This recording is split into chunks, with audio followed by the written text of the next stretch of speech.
everyone. Those of you who can hear me, we are going to officially get started in just a few minutes. And I am so delighted to have Julie G from the Apollo team here with me this afternoon.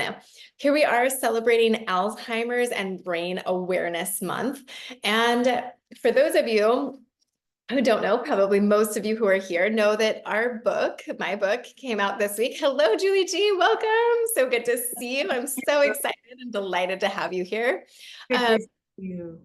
We're going to get started right at the top of the, or not at the top of the hour, at 4:30 at the bottom of the hour. But I just wanted to thank everyone, those of you who bought the new book, Reversing Alzheimer's, that was out just last week. And thank you so much for the comments and the feedback, and the reviews are incredibly helpful on both Amazon and on Goodreads as well. That just helps with the momentum of the book. So we heard this morning we are a USA Today bestseller. That's also very, very helpful for the momentum of the book to have it be a national bestseller. And so thank you to all of you for your support with that. This, as I mentioned last time, this is not my book. I have never thought of this as my book. I have been the very privileged steward of the stories. And really this book belongs to the tireless caregivers and to the patients who did the real work. It was the people, the families who took on Dr. Bredesen's protocol, who put it into practice, who changed their diet, who got the exercise, who went to get the sleep studies done and wore the CPAP and figured it out, who swallowed all the supplements and did all of the work that it takes to put this into action. Those are the people that this book belongs to. Without them, there would be no book. There would be nothing to discuss. And so I'm so delighted to have you all here. I'm so grateful for your support. And really, the support of the book is the support of the movement of getting Dr. Bredesen's work out there to more people so that they can take the insights and the information and put it into action and get the benefits. So happy to have you all here. Please introduce yourself in the chat and put questions in the Q&A. We already have about 235 people here. Oh, it just keeps going up because we're getting closer and closer to our start time here. This is so exciting. It's so much fun. It gives me energy to be here with you guys. It's incredible to see the engagement, to just have so many people excited, fired up, asking great questions. And tonight, we have Julie G here. I want you to introduce yourself, but Julie, your story is so incredible and so amazing that I also don't want to start before everyone arrives. And we told them they had until 4:30. So That's fine. All right. And you don't mind introduce? Okay, it's 4:30. We're on. Great. It's Julie, but just tell everyone, so you're on the Apollo team. So I'd love for everyone to understand your role there and then to understand your story. How did you end up working with Dr. Bredesen and kind of being so involved and so crucial to the Apollo team? Yeah, that's a great question. It's a dream job. Absolutely. So at Apollo, I'm the Chief Health Liaison. And what that means is I help to write the educational material for the participants and the practitioners. And what makes my job a dream job is that I get to sit in on these medical team meetings with Dr. Bredesen and Dr. Rao and Dr. Lasheen Bredesen. Aida Lasheen Bredesen and all these brilliant people. And we're constantly working on how to perfect the protocol every day. And working with the people, the community of participants at Apollo Health is just so humbling, and it's such an honor to be doing that. So describe to everyone exactly what Apollo does. So if somebody is looking to sign up with Apollo, like what's unique about it? What exactly should they expect? So that's a great question. Apollo Health is basically disseminating Dr. Bredesen's approach. And they do it by providing step-by-step instructions. And they also have tons of resources for you. We have a vibrant online community of people, and I know a lot of them are here today. So thank you for joining. We've got tons of educational guides, recipes, town halls. So Dr. Bredesen and Dr. Hathaway and other subject matter experts take our participants' questions and answer them on a monthly basis. And it's just a ton of resources. You can find Apollo Health at apollohealthco.com. And a great way to get started is take the free CQ cognitive quotient assessment. Lots of you may think, oh, there's nothing wrong with my cognition. That's what I thought too. And I was shocked when I did my first round of cognitive testing. Cognitive decline comes on slowly and insidiously. So if you go to that website, it'll direct you to the CQ, take that assessment. You'll get your results. It's all confidential. It's all private. And if you'd like to, you can join the pre-code program for prevention or the recode program for reversal. Wonderful. And then tell everyone about your personal experience. Yeah, so my journey started 12 years ago, almost exactly 12 years ago. So I was 50 at the time, and I learned I carried 2 copies of the ApoE4 allele. And for those who aren't aware, that puts me at very high genetic risk for developing Alzheimer's. And at the time, I was generally unwell. I was struggling with many health issues. My doctors couldn't figure it out. I was doing everything mainstream medicine told me to do to be healthy, but I wasn't healthy. But my cognition wasn't a primary concern. So when I learned I had 2 copies of this high genetic risk, I did online cognitive testing and I was stunned. I scored in the mid 30th percentile for my age group. I didn't even believe it. I mean, I knew I'd been struggling, but I was attributing it to my fast-paced lifestyle and stress and perimenopause and all those things. Never in a million years did I think Alzheimer's. I repeated the cognitive testing and I got the same score, and I thought, oh, this is real.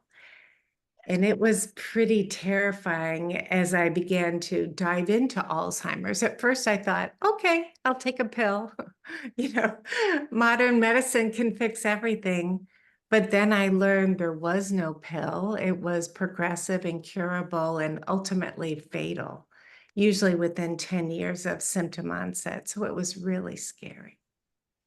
Yeah, and I've heard you describe the symptoms so many people find terrifying, right? Being lost when you're in the car, driving, having extreme sensitivities to foods, and just feeling like basically you're not comfortable in your own skin, like you're confused, and the anxiety that comes with imagining that you're going to go downhill with nothing really there to be able to support you. Like you said, there's no medical intervention that provides any sort of meaningful impact.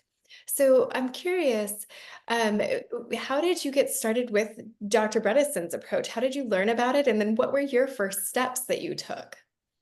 So I guess I'll kind of back up and tell you, sort of the journey that I took. I turned to the Alzheimer's Association, and they're the ones who gave me the grim news that there was nothing out there. It couldn't be prevented, couldn't be treated. So I got up my courage to see a local neurologist, and I waited to see the most esteemed neurologist in my town. And when I shared my high genetic risk and the symptoms I was having, I showed him the results of my cognitive testing. I asked him what I could do to turn things around. And he said, good luck with that. Good luck with that. That's all that mainstream medicine had to offer me. So it was a very dark period for me. I had a few weeks of questioning if I even wanted to go on and fight. I mean, it was a very dark period for Alzheimer's disease, comparatively speaking. Right now is a wonderful time to be alive because we know all that we know. But back then it was very dark. When I finally decided I was going to ignore them, I was 50 years old. For goodness sake, surely I thought there was something I could do to turn this around, something I could do with diet or lifestyle. So I banded together with other carriers of the ApoE4 gene from all over the world. I learned from 23andMe, and they provided online forums. So there's nothing like people working together with skin in the game, trying to save their own lives. And together we consulted every expert we could find. We read every paper we could get our hands on, and we put it all together. And as we learned this information, I began to apply it. I changed my diet pretty radically, the way I exercised, made myself a priority for the first time in my life.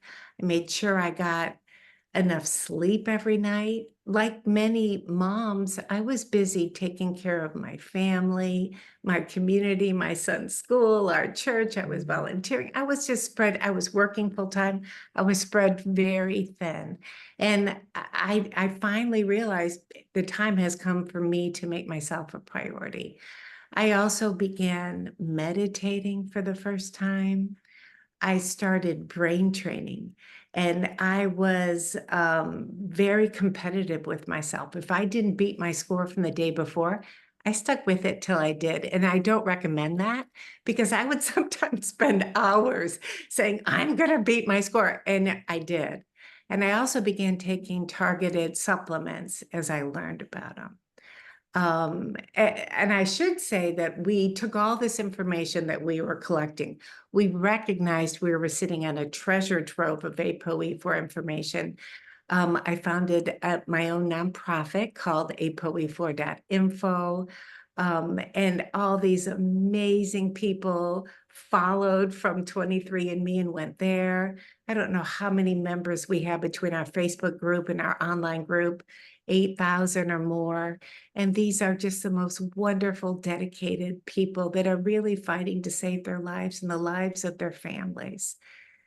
After I applied all those strategies for about a year, I repeated my cognitive testing, and I was in the mid 90th percentile. And once again, I didn't believe it. I repeated the testing, got the same score. And I have to tell you, I felt amazing at that point. I mean, my brain was on fire. All the symptoms I'd been experiencing had gone away. I'd been dealing with lots of chronic illness. All that went away. And so I'd never been healthier in my life. And about that time, it's 2014 now, I read Dr. Bredeson's seminal paper, Reversal of Cognitive Decline, a novel therapeutic program. And I was just blown away, because he was essentially describing the protocol that my community had put together, that I had put myself on. And I don't begin to understand the scientific underpinnings. I certainly didn't at that point, but I was doing what I called the kitchen sink approach. If I read a paper that said this could help, I tried it. And everything that seemed to make sense, I just tried it. So I reached out to Dr. Bredesen like a crazy fangirl. I'm very shy and very private. Never had written to a celebrity like this before, but I was so impressed with what he had achieved and the humanity that he showed for each of those 10 case studies that were featured in this paper. And something about his grasp of understanding these are people that just want to get back to work. They weren't just a data set to him, but he reached out to me that same day. We began a conversation that we've maintained ever since. I was honored to help him and his wife, Dr. Aida Lasheen Bredesen, write the End of Alzheimer's program. I helped them write the handbook portion of the book, which is the how-to actually reverse Alzheimer's step by step. And I've ordered your book, and I can't wait to get it, because who better to be writing this than you?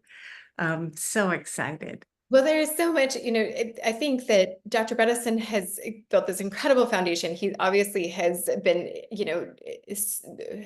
so generous to write the foreword of my book and to support my career. And my goal is to increase accessibility, and a lot of it through the stories, right? Through my experience clinically, through coaching, and through Marama, the residential care facility, where we've offered an immersive experience in this. And so that's what I hope to add to this, is basically just to increase the ways that we can do it. And tonight we want to talk about diet. I mean, for those of you just joining us, we have well over 500 people here, and this is so fun. It just like makes me so excited. I saw a patient today who I've been seeing for a while, and many of you have heard the story of her, because she went from a MoCA score of 8 to a MoCA score of 15 over the course of about 6 or 8 months. And a big part of it had to do with getting her on a CPAP. Well, I met with her today, and she continues to do even better. Her family has noticed, and I think that, you know, they've struggled a little bit with like, why isn't she 100% better? And I'm like, oh my God, she's a walking miracle. Like, she's so much better. What is it not enough? And I think that there's this kind of, you know, we want people to go back to 100%. And when you start with a MoCA of 8, it's so much harder. It takes more work, but they are proving. I told Dr. Bredesen this at one point, is even 2, 3 years in, people continue to get better. It's like this spiraling up. I sort of thought they would plateau. Like, she might go from a MoCA of 8 to a MoCA of 15, but never get to an 18 or a 19. Now I'm like, she might get even better, because that's what her family is reporting. And these incredible stories are part of why we're here today, because I think they're so inspirational. They show that there is hope and there is possibility for those who are suffering with Alzheimer's and dementia. And our goal is to get you the science, the resources, the things to put it into action. So thank you for being here with us, Julie G, the incredible Julie G, who has gone through this experience herself, is here. And she is one of the crucial team members over at Apollo, where Dr. Bredesen, his work is put into practice as a step-by-step guide. There's a program there that you all have, you can all look into and have access to. Very, very supportive of patients who are struggling with this, either in that pre-code, the prevention phase, or in the reversal phase. So I know that we have Tyler here, who is my right arm, who's helping us in the chat. And I see Lance popping in as well, helping us get those links to you so that you can all look into that for more information. And then my goal is for us to talk about diet. In the Q&A, please add your questions. Please introduce yourself in the chat. We love the community here. And what I want to do is just, let's start this conversation with like kind of general recommendations. And then if you don't mind, I think I'm just going to want to like interview you. And I also want to highlight in this conversation some of the confusing aspects. Like, let's jump into meat and dairy and all of how much protein and how do I count my carbs or this or that. And so I want to get into all of those pieces. I want to hear from everyone who is here about what is most of interest to them. But Julie, does that sound like a plan? We'll just jump into wonderful. Yeah. Okay, so many people, this is where they have the most questions, is how do I get into ketosis? And also, this is where I think the biggest benefit comes from, right? Is when we switch our diet, particularly when we start with more of a standard American diet. Right. Convenience foods, processed foods, things like that. So just describe, like, what do you think is the most brain healing diet generally? And how do you recommend people get started?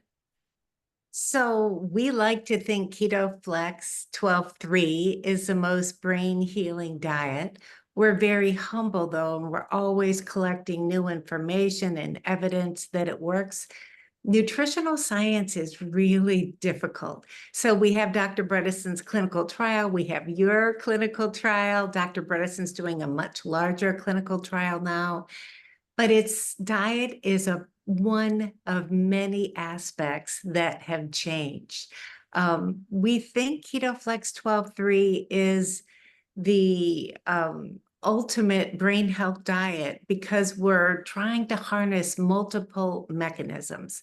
So we're reducing inflammation, we're healing insulin resistance, improving metabolic health. We're providing all the raw materials for brain health. So we think we put it all together and we're seeing amazing results. And I agree with you. I think ketosis, for so many people, it was for me, that is the turning point. I think so many people on a standard American diet go weeks, months, years burning glucose exclusively because our diets are so high in sugar and starches, processed foods, refined foods. And I know that was true for me. And I was on this blood sugar roller coaster. So I'd feel great when my blood sugar was high, but then it would crash for me and I would get really severe hypoglycemia. And it Which wasn't, yeah, until I got into ketosis that I began to easily heal the insulin resistance. And my brain just lit up. It was on fire. It was like this alternative fuel was working. So let's go into what is the KetoFLEX 12-3. So there's 4 parts to this. Keto. Let's start there. So it's a mildly ketogenic diet. You can get into ketosis by burning your own body fat or from the dietary fat that you're eating. Research shows that there's this reduced ability to effectively use glucose in the Alzheimer's brain. And for those of us with ApoE4, this starts as early as age 20. So our brains can very effectively use ketones. So that's why we're trying to create this mild state of ketosis to fuel our brains. And this requires carbohydrate restriction. Usually Right. takes about 72 hours for most of my patients to get into ketosis after they start reducing and really restricting those carbohydrates. And so keto, that's the keto part. It's where we switch from burning glucose for fuel to burning fat or ketones for fuel. This requires carb restriction and enough fats as that backbone of those ketones. Number 2 is flex. What does the flex part mean? So FLEX stands for metabolic flexibility, and that's what we're trying to restore. So lots of us are very good at burning glucose, but not very good at creating or burning ketones. We were born metabolically flexible. We were born with the ability to burn glucose, and our bodies had this built-in mechanism to burn ketones when food wasn't available. And healthy people, metabolically healthy people, go into ketosis at night. It's very natural to be metabolically flexible. So that's our goal. The goal isn't chronic ketosis, although some people are going to need that depending on their state of cognition, maybe for the first few months. But the goal is to create metabolic flexibility to optimally fuel your brain. So KetoFLEX 12, what does the 12 refer to? So 12 is a minimum overall fast. So you can fast any time of day that works for you. Some people do extend it longer to 16 plus hours, but we want people to shoot for a minimum of 12 hours a day of fasting to create autophagy. This is a state of cellular housekeeping, and it essentially it's an anti-aging effect, and it's a way of supporting brain health. And it helps us get into ketosis as well, this long fast. And then I think I know where you're going with the 3. And then maybe we can get into particulars about what that might look like. Like when would you fast, what the hours might look like. But tell me Right. about the 3. So KetoFLEX 12-3. Right. So 3 is a minimum amount of hours we want you to stop eating before bed. So that helps to create that state of autophagy. We don't want to be digesting food when you get into bed. I've eaten too late and it's a horrible feeling. It's hard to sleep and it's not healing in any way, harder to get into ketosis. So we really want people to try to get that 3 hours before bed. Great. So a really practical experience of this would be fasting from 7 to 7 or 8 to 8, depending on what time you go to bed, right? If you go to bed by 10, then your last bite of food should be before 7, right? So you have a full 3 hours before going to bed, lying down, and then getting that great sleep. I use an Oura ring. I track my sleep, and I notice if I have something to eat I know. in those 3 hours before bed, I don't get as much deep sleep. I don't get as much REM sleep. I don't feel as rested in the morning. We can all, I think, relate to this. And so that 7 to 7 tends to be good, or maybe it's 6 to 6. And a lot of people will be able to even go a little bit longer, right? 13 or 14 or 15 hours. If you stop around 6, stop eating around 6 or 7, and then don't start again until maybe 8, 9, 10 in the morning. Do you have recommendations on the ketogenic diet on a KetoFLEX 12-3? What kind of meals, like simple, can you describe some simple meals and how people can go in this direction in basically, like, what would you suggest to somebody who's kind of new to this idea? How would you start them going in that direction? Right. I think it helps to visualize what your plate should look like. And so I like to have everyone imagine the round plate and imagine about 3/4 of that being vegetables, lots of beautiful, delicious, low glycemic, non-starchy vegetables from every color of the rainbow, preferably organic, local, and seasonal. About 1/4 of that plate should be protein. And it's important to target enough animal protein every day. And then I'm not describing fat, but there's plentiful fat because in the diagram we have at Apollo Health, there's this ramekin full of fat that we show with our plate diagram. We love high polyphenol extra virgin olive oil. Every bite of your veggies should be dipped into that. Your salad dressing should be made from it. Your sauces should feature extra virgin olive oil. You need as much healthy fat as possible to help you get into ketosis.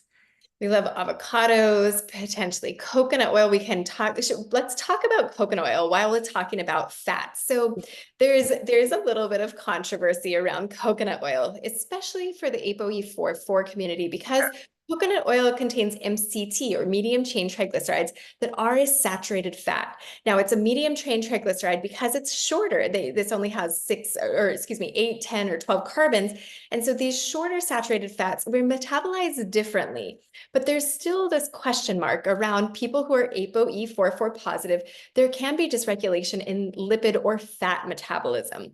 And so for sure, absolutely, without a doubt, if you are ApoE44 positive, reducing particularly grain-fed animal protein or non-organic animal protein, we definitely want to keep those processed fried fatty foods to an absolute minimum. The seed oils, the oleo or margarines, we want to just cut those out entirely, especially trans fats, but also saturated fats.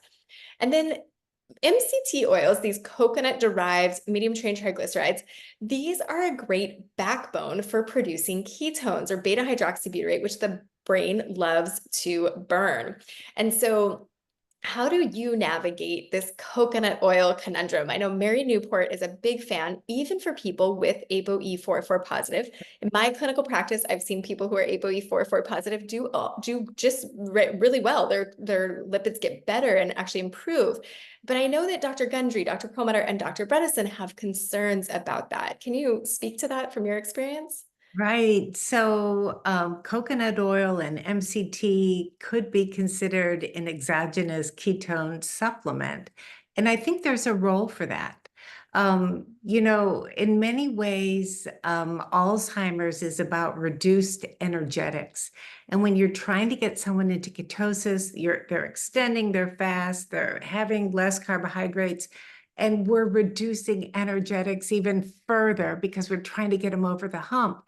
And I think at that beginning, it's a fabulous place to transitionally use an exogenous ketone supplement. But you're specifically asking about those that are high in saturated fat. You're right. In the ApoE4 community, we tend to steer clear of that. There was a recent study, however, on MCT that just came out and said it had a very small effect on cholesterol overall. So it's one of those that can be used by ApoE4 carriers, but check the effect that it has on your lipids for sure. That's what I recommend too, is watch it closely with a provider. Make sure that you're looking at your cholesterol levels so that you have that chance to course correct. Because with ApoE44, we're not just worried about Alzheimer's, of course we are, but also cardiovascular risk. So these are things that we want to make sure that we're keeping track of. And you might be doing your labs more frequently than your partner or your spouse or your neighbor who is ApoE33. Julie, Sure. we're getting some really great questions about vegan or vegetarian diets. And Dr. Dean Ornish, just a couple of weeks ago, published the first randomized control trial. We were, of course, disappointed that he did not refer to Dr. Bredesen's work in his references, but be that as it may, we're still celebrating the fact that the first randomized controlled trial has been published. And the conclusions of this trial are, I mean, they just gave me goosebumps. I was so delighted to Yeah. see that this is really hitting the mainstream. Many of you may have seen the CNN docuseries that Sanjay Gupta did that highlighted some of Richard Isaacson's patients and some of Dr. Dean Ornish's patients. And the conclusions that this randomized controlled trial drew was that comprehensive lifestyle changes may significantly improve cognition and function after just 20 weeks or 5 months in many patients with mild cognitive impairment or early dementia due to Alzheimer's disease. Now, one of the big differences between this trial and the ones that Dr. Bredesen's group did and that we did in my practice is that they used a vegan diet instead of a ketogenic diet in Dr. Ornish's approach. And so, I'm curious, just generally your thoughts about vegan or vegetarian diets, and if you think that there might be a role for them in treating or addressing Alzheimer's. We have to wonder what diet these folks were eating before. So if they went from the standard American diet to a healthy vegetarian or vegan diet, I think it could be a big improvement. Our concern with vegan diets, especially, and some vegetarian diets as well, is that they can lead to macro and micronutrient deficiencies that can predispose you to Alzheimer's disease. So we have a guide at Apollo Health that I hope somebody will put in the chat. I think somebody did, KetoFLEX 12.3 for vegans and vegetarians. And it kind of walks you through certain precautions that you have to take. We have so much respect for our vegans and vegetarians. We have respect for carnivores, those using the Mediterranean diet, those using the Mind diet. Everyone deserves brain health. And we don't want to be a part of the diet wars. We want to bring people together. So I celebrate Dr. Ornish's paper. That's wonderful. I do warn people, though, about certain precautions that they have to take. And we go through that in the guide. And there's just certain supplements you need to take so that you can offset some of these deficiencies. Yeah, I know people are asking about vegan keto, and I think that that tends to be very challenging because we're restricting not only carbohydrates, which to get into ketosis, you have to restrict carbohydrates, one of our macronutrients. And then when we add vegan to it, now we're restricting all animal protein. And I feel like it can be overly restrictive. And to do that for more than a couple weeks, you can end up with nutrient deficiencies very quickly. And I think it can become unhealthy. I'm a fan. I've mentioned this to you recently that when I think about ancestral diets, the diets that we were designed to eat, that our ancestors would have eaten, that is really, I think, like the direction that we want to go back to, away from processed foods. Like a general overarching umbrella recommendation is avoid processed foods, and in particular, run from ultra processed foods. And then what you want to do is, when I think about ancestral diets, the consistent thing was inconsistency. We didn't Right? have berries Yeah. available 365 days a year. We didn't have meat available 365 days a year. Our ancestors had a lot of variety in their diet, not because they wanted to, but because they had to. That was what was available. And so I think you mentioned eating seasonally. You mentioned that organic. I think whenever we can go back to non-processed organic, so that we're not getting the toxins associated with pesticides and herbicides, and then we're eating whole foods, I think we should get improvements. And then along with Dr. Bredesen's group, I really think that this getting it metabolically into ketosis and going in and out of that, and maybe I think we might find that the best diet is going back and forth between keto with more of the animal protein and a vegan or plant-based diet as long as we are on a diet that is not full of processed junk, right? I think that we'll see brain health benefits. And then that flexibility, I think, is also pretty crucial, that metabolic flexibility. Okay, there are some incredible, wonderful questions. One of the things that comes up is ease. How do we do this, right? Well, this is a new way to cook. It's a new way to shop potentially. And I know you guys have gone to a lot of trouble. You've done a lot of work to make it easier for people to get into ketosis through some meal delivery programs. Can you talk about that and your partnership with Nutrition for Longevity?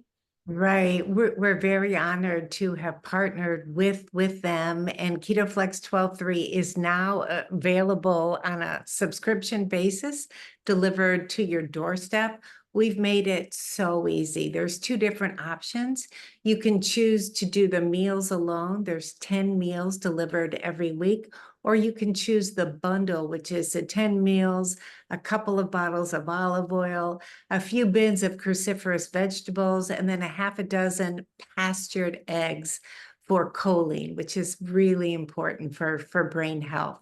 So you can do the bundle that is kind of your full kit for the week, or you can do the meals alone and supply your own extra veggies and leafy greens and eggs and things like that. But we're so grateful to Nutrition for Longevity. When you eat a whole food diet, it can get boring really quickly. And their chef is world class, and she has put together amazing salad dressings and sauces.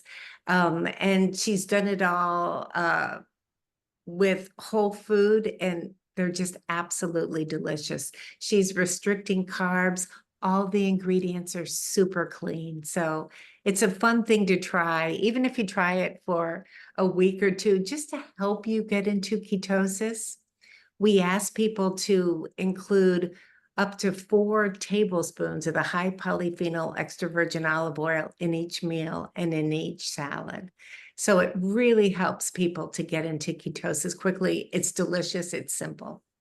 I love it. But Vicky, a couple other people mentioned in the chat how delicious the foods are. We have a few people asking about fruit.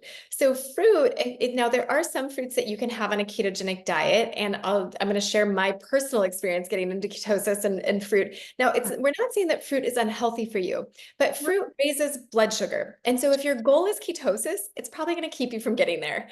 And so temporarily restricting fruit is important. So when I get into ketosis, I have really enjoyed using a continuous glucose monitor because I struggled for a while to get into ketosis. And one of the things that happened was I was having this lovely, Dr. Andrew Weil makes these wonderful adaptogenic matcha blends, and I get his organic ceremonial matcha. I drink it every day, but he had this adaptogenic one, and I usually have a lot going on and some stress in my life.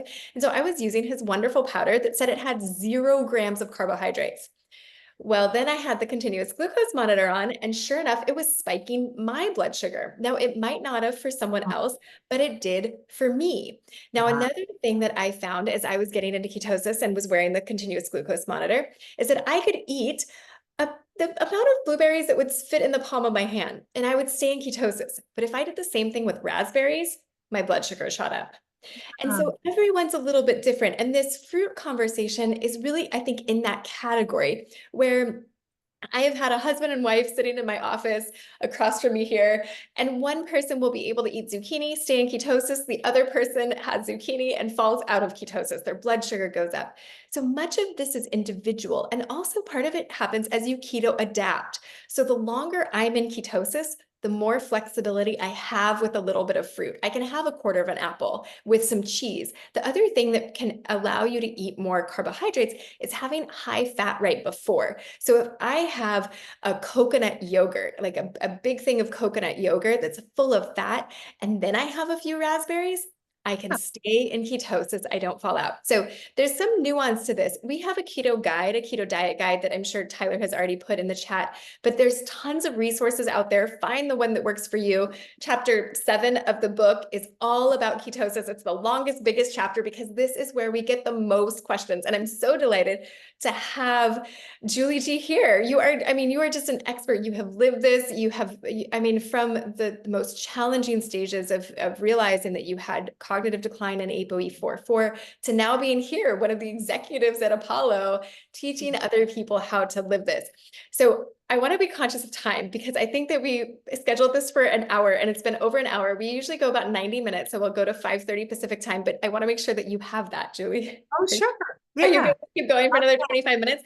We have sure. so many questions and we've got 600 people here. I'm so excited to get your expertise. So Deb has asked, what is the difference between pre-code and recode at Apollo? So pre-code is designed for people that are working on prevention. So there's no signs of cognitive decline currently, but you could have a family history. You could have subjective cognitive impairment. You could have a copy of ApoE4. So that is designed for that group. And for folks that are already showing symptoms, we've got the recode program. Got it. Perfect. From Debbie, I'm my husband's caregiver. He has dementia and his doctor doesn't think he should go on a keto diet. And I'm afraid to do it without support locally. What should I do? Yeah, that's really hard. Are you working with a practitioner, I wonder, Debbie, who's helping you apply the program? If you're using your primary care physician, you might get pushback, and that's hard to kind of veer outside that lane. Ideally, you'd be working with a practitioner who's been trained in Dr. Bredesen's approach. You might even want to start with a health coach or a nutritionist who's been trained in the approach who could help to support you with this. Yeah, and there are considerations. I know some people are concerned if they have high cholesterol and they have a high fat diet, is that going to be an issue? We often see that people's cholesterol improves. What if I've had my gallbladder out? What if I have kidney issues? What if I've had an eating disorder? That's actually one of the ones where I Right. suggest a lot of caution because it can trigger, with restriction, it can trigger eating disorders. So working closely with a coach or a provider, I think is an important part of this conversation, particularly if you have any concerns. Many people will come to this and say, oh, I've tried keto in the past and it was phenomenal. I did so well. I'm so glad you're inspiring me to get back to it. But if you have hesitations, if you have extra questions, Apollo has a wonderful team. I mean, Dr. Bredesen has trained over 2,000 providers around the world. And so Sheila is asking, how can I connect to a coach to help my mom in Canada? Right. So if you're a part of the Apollo Health community, we've got a resource where we can help you find your coach or your practitioner. And if you're not, Dr. Bredesen has a Facebook group called I think it's the official Bredesen Protocol Facebook group. And it's a very active community and people can make recommendations there as well. And Tyler, my right arm, who is joining us here, she is also a Recode coach. And so if you want to reach out to her, if there's simple questions, we can also get you lined up with her, connected with her and enrolled in the Apollo program as well. So from an anonymous attendee, I'm ApoE44, part of Recode for 4 years and can comply with everything but the ketogenic diet. I've been told by some doctors that research supports the MIND diet or the Mediterranean diet. Can Sure. one be successful without adopting keto and achieving regular ketosis? Right. So that's a really good question, especially for a 4-4, because we show that deficit in being unable to use glucose effectively from a pretty young age. So as a 4-4, I think ketosis needs to be a part of your program. And if you're struggling with it, I would encourage you once again to work with a coach or a nutritionist, because the great thing about KetoFLEX 12.3 is it's not diet alone. We're putting diet together with daily exercise and this long daily fast. All three of them help you reach a state of ketosis. All three of them help you be metabolically healthy and flexible. So it's easier than it would be if you're using diet alone, but it's getting over that hump. And maybe at the beginning for a 4-4, you might want to consider ketone salts or esters just to help you get into that ketosis, feel how amazing it is. But ideally, you would be doing it endogenously or naturally by combining diet, fasting, and exercise. And just so my experience, I'll just share a little bit more of my personal experience with ketosis is that those first couple days when I'm trying to get into ketosis, I'm not quite there yet, but I'm restricting carbs. I'll often do it after I get back from a trip because it's a good reset. I was in Japan in March, April, and I wanted to have sushi and I wanted to enjoy mochi and I wanted Right. to enjoy my trip. And people will go to Europe and they want to have a croissant in France and pasta in Italy. And then Yeah. when you come back, getting back on track, I will think about donuts for about 24 hours. Now, I have not eaten a donut in Right. 15, but in my brain, all I can think about is donuts. So you're not alone if you struggle to get into ketosis. But if you can get up over that hump, what I experience is I'm out of bed at 5 a.m. and I feel ready for my day. I am better rested. My mood is more stable because I'm off that blood sugar spike and drop. I feel more creative. I feel more focused. I feel more productive. I'm much more patient. And so, the clarity that we see, people just kind of like turn back on. You described having this experience yourself, Julie. And I hope I don't suffer with cognitive decline yet. But I notice the benefits, and many people experience that like life is better in Right. ketosis. That is motivation to keep coming back to it. Certainly it is for me and for many of the patients I talk to. So we get that it's hard. What we're asking you to do, especially in this day and age where there's sugar everywhere, it's advertised to us. That's what's easy. That's what's cheap. But still, we encourage you, even hard things are worth it often. And this is one of those. And the longer you're in ketosis, so at the beginning, you might want to stay in ketosis for a month or so to reteach your body how to get there. But then you're going to naturally cycle in and out like you did when you were metabolically healthy and young. And it's easy and it's natural. I don't consider it a hardship at all. It was my mom's birthday, and my sister-in-law made this cake, and she promised me it was sugar-free, dairy-free, and gluten-free. And I thought, oh my gosh, you're a goddess. I'm so excited. I had a little piece. Oh my gosh, I felt the blood sugar. I just, woo. And then I sent her a text and I said, what kind of sweetener did you use? And she used agave nectar, which is still pretty high glycemic, but in her mind, it was sugar-free because it didn't have sugar. But uh, I wouldn't want to go back on that blood sugar roller coaster for nothing tastes as good as ketosis feels. And the longer you're on it, the more carbs you can eat, the more fruit you can eat, because your body naturally knows how to go in and out of it. I notice when I've been in ketosis for a while, if I fall out for a week or two, I can get back in with that within about a day, 24 hours.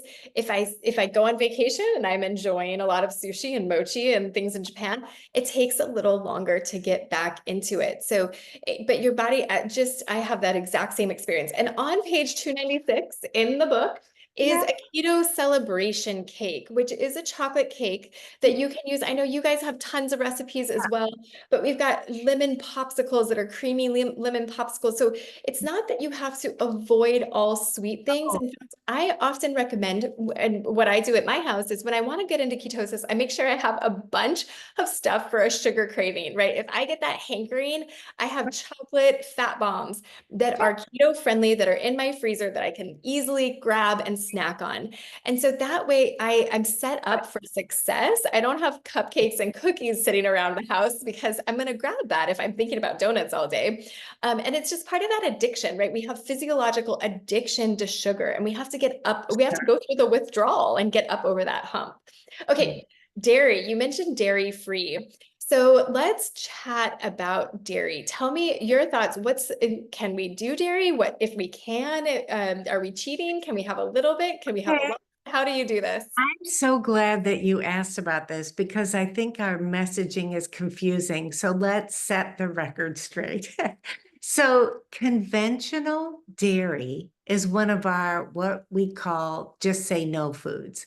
And those include sugar, simple carbs like cakes and cupcakes and pasta and crackers and rice, grains, which is confusing and hard for some people, and conventional dairy. And the reason we include this in our Just Say No group is because these foods all create inflammation to some extent or another. Conventional dairy is by far composed of A1 dairy. So there's a whole story here. About 8,000 years ago in Europe, there was a mutation. Up until that point, all mammal dairy, including human breast milk, it was A2. 8,000 years ago, a mutation occurred. For what reason, we don't know. And now all dairy that's used in the Western world is this combination of A1 and A2, primarily A1 dairy. And this research has found can be inflammatory. It's been linked to heart disease. It's been linked to diabetes, GI issues, neurological deficits. Not to mention that 65 to 70% of the world's population is lactose intolerant. So it's the conventional dairy that we're asking you to abstain from. If you're lactose intolerant, you may have to abstain totally. Many people don't know that they are, because lactose intolerance can present as GI issues, a headache, joint pains, a skin rash, and you may not associate it with the dairy. So you could splurge in dairy and see if you have symptoms. I recently did that and I had some really severe GI symptoms because I thought, oh, it's okay, I can splurge. So that's one way to find out if you're lactose intolerant. But yeah, so, right. And so, I mean, so there's many reasons we ask people to refrain from conventional dairy. Yeah. But on the top of our food pyramid, we do include A2 dairy. And so this is dairy that is from goats, from sheeps, and we recommend it in small amounts. So like on a salad, sprinkle goat cheese or sheep cheese. Manchego is delicious. You can do goat or sheep yogurt or kefir. The butters from goat and sheep are amazing. So you can definitely enjoy dairy, but we prefer that it's A2 dairy and in smaller amounts. Super helpful. I think dairy can be one of those things that can help people kind of get over that hump because it's satisfying. It's high protein, high fat, and it's very practical. It's an easy, quick snack when you're on the go. And so I think using it that way, but not as, this is not a bacon and cheese diet. I want that to be a real takeaway today, right? This is a lot, like you mentioned, 3/4 of your plate should be veggies. And one of the things people don't realize about milk, I've seen a lot of questions coming through about milk. Milk, lactose is half glucose, half galactose. And so it's half sugar. And especially skim milk, you take all the fat out, you're basically drinking sugar water. And so milk itself can raise your blood sugar. So you want to be careful around milk. Cheese, you're taking out a lot of the sugars as that becomes processed. Now, it's not a highly processed food, but cheese is kind of like the original processed food.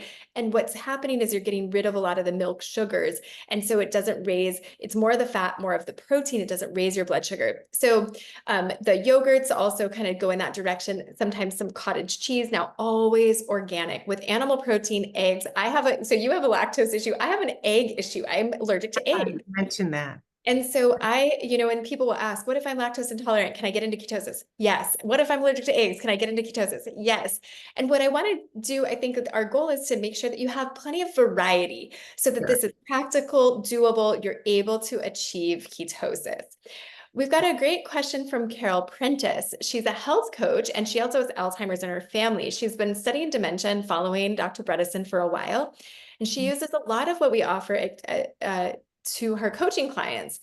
She wants to understand how to better support people who don't have a lot of financial resources to follow the protocols.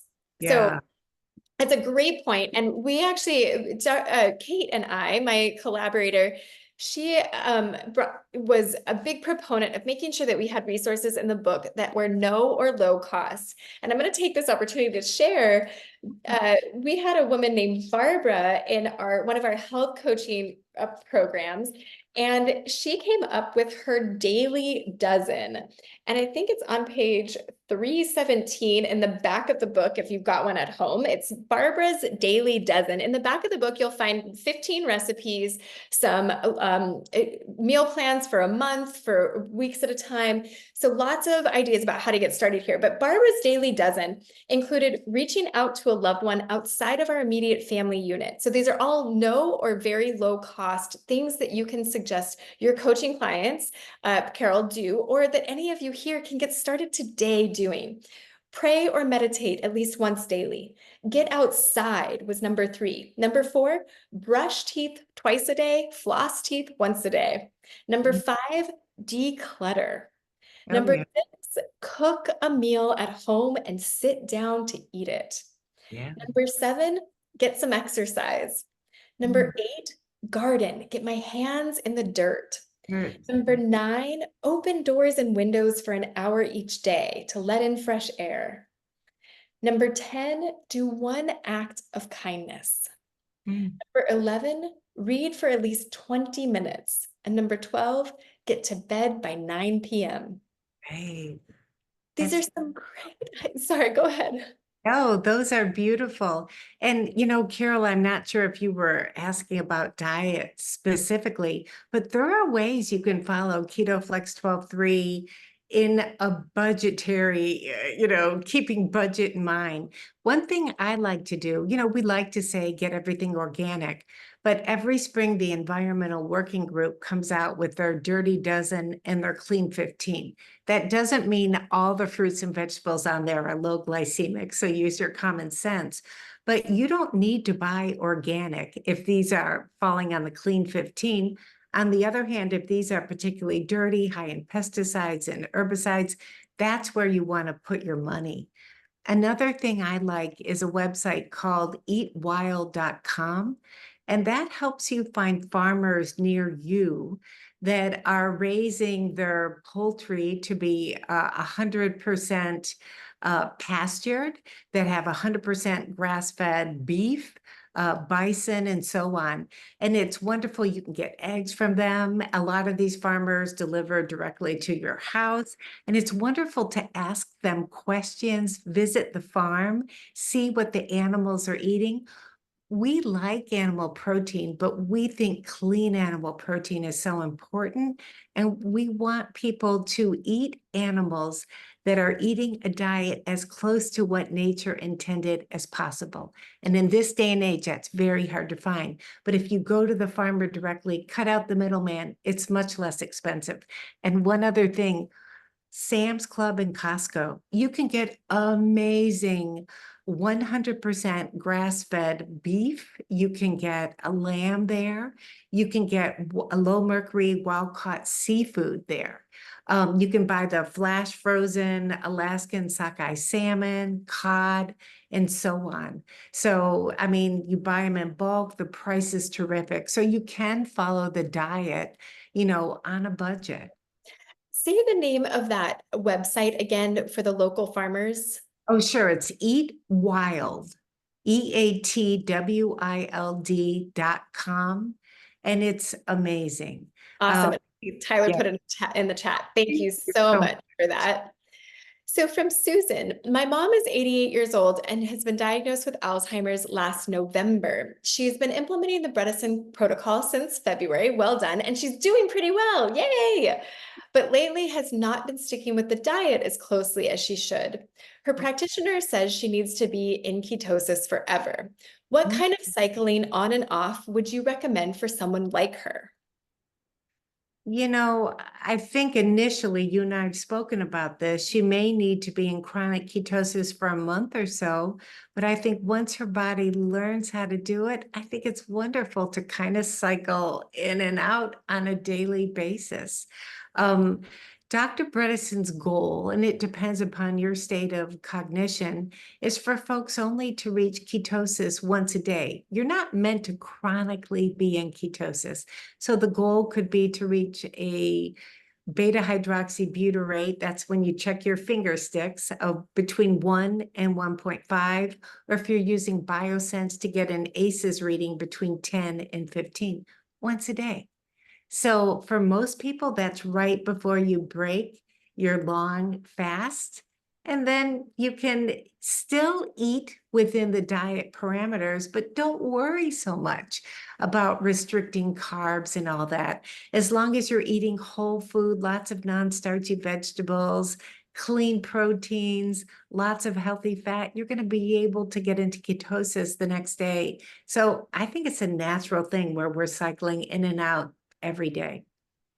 And what I tend to tell, just from my perspective and clinically, what I tend to tell patients is if you're struggling with cognitive decline, Yeah. at first, if you can get into ketosis for 3 to 6 months, I think that's ideal. There's a lot of brain healing benefits for sustaining ketosis for a while. Now, I don't think that's sustainable forever. And so allowing yourself that grace and kind of planning around going in and out.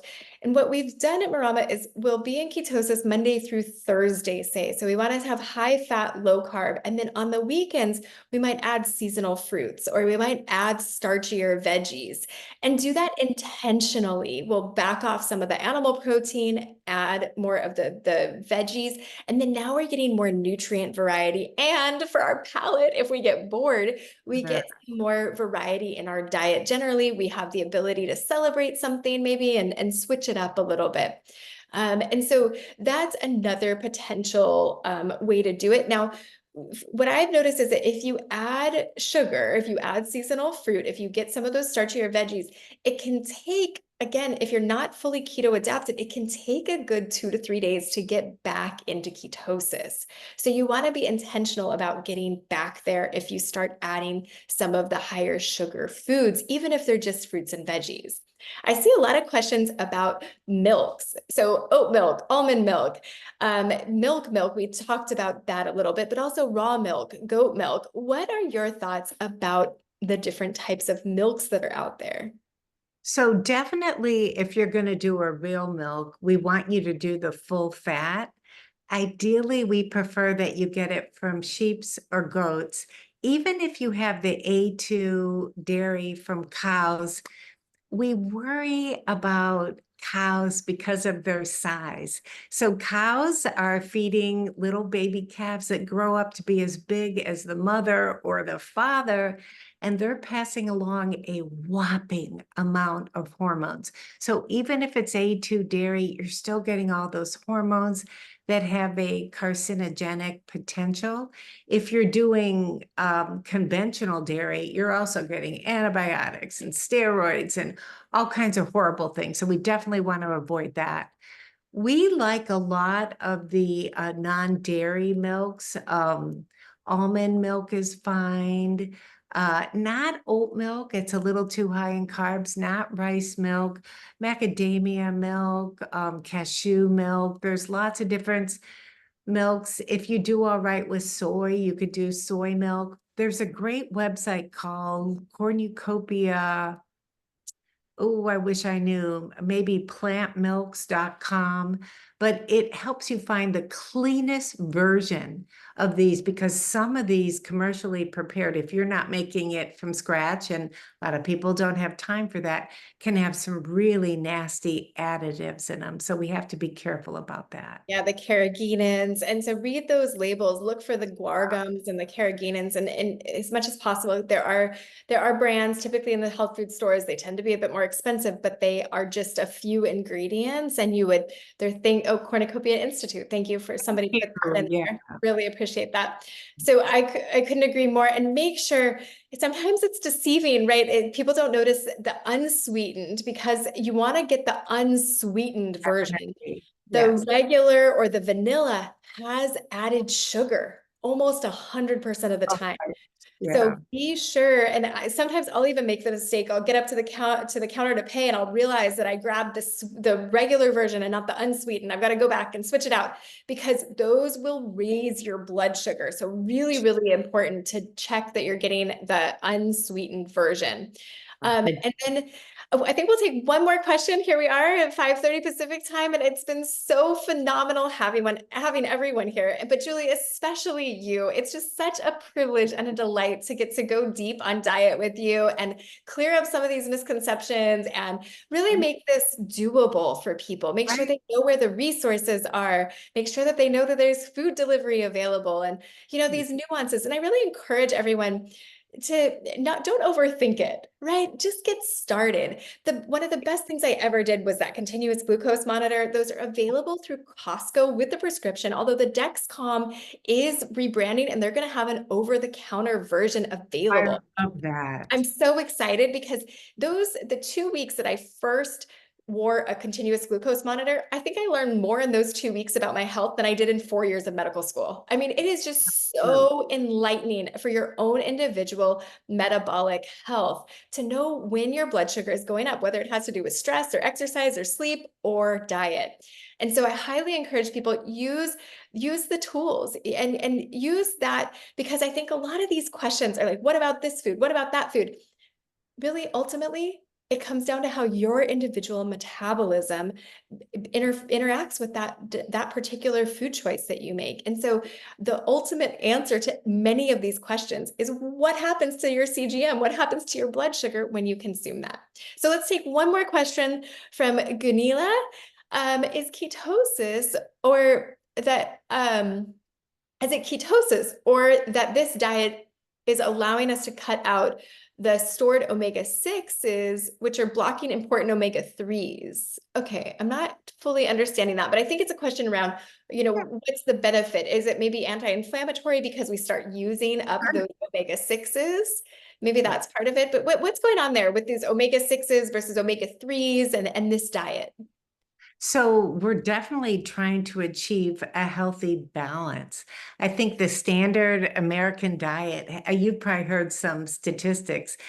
People have a much higher ratio of omega-6s than they do omega-3s. What are some of the stats that you've heard? Yeah, so I understand that in our ancestors, right, they were having about a 1-to-1 ratio of consuming omega-6s to omega-3s. So omega-6s are not all bad, right? We need some of them. These are important parts of our fats, right? But our standard American diet has gone up to 200-to-1 ratio of What I've omega-6s heard, to some omega-3s. crazy numbers, Yes. right? Crazy. I mean, fiber is another one of these, right? Where we used to consume hundreds of grams of fiber a day, and now people will consume very little fiber. And so our bodies are not designed for that. And I think this ketogenic diet goes back into this direction of a more balanced ratio of omega-3s to omega-6s. And we see that it's anti-inflammatory. It's also detoxifying. We start upregulating the metabolism of fats, whether they're stored as omega-6s or whatever version. And we get rid of the toxins, the fat-soluble toxins that were in our system. So we start changing our body composition and we get the benefits of anti-inflammation, of better resource utilization, of detox, of so many things. Dr. Gundry talks about the mitochondrial function that upregulates. So we get, more resource production, more ATP production. There's so many things to talk about, so much exciting stuff to share. A lot of it is in the book, Reversing Alzheimer's, and I would be so grateful to all of you who post a review, who pass it on, gift this to other people, take notes in the margin, and then send it on to a neighbor. What we are trying to do here with Julie, I feel so fortunate to be in this with you, hopefully changing the narrative around Alzheimer's and what's possible for families who are suffering, whether they're afraid of developing it in the future, they're traumatized because they've lost a loved one, or they are currently struggling to care for someone with dementia. Wherever you are, if you have been affected by this awful disease, we are here doing this to change the story about what is possible. It doesn't have to be this way. Our goal is to make Alzheimer's rare and optional. And so thank you for joining us in this pursuit. We are so delighted to have you here. And Julie, any final words before we say goodbye? I just want to say it's an honor to be here. I followed your career and I'm in awe of all that you've accomplished. You are showing the world what is possible. You are showing the world the model that we need for assisted living. We want people to come in and go out. And my story is an example that it's possible. There's hundreds of stories like mine. Yeah, it takes a little bit of work, but it's so worth it. So congratulations to you on the book and for all of your work. Thank you. Happy Alzheimer's and Brain Awareness Month. Thank you so much for being here. We will see you all soon. All Good right, night. bye. Take care.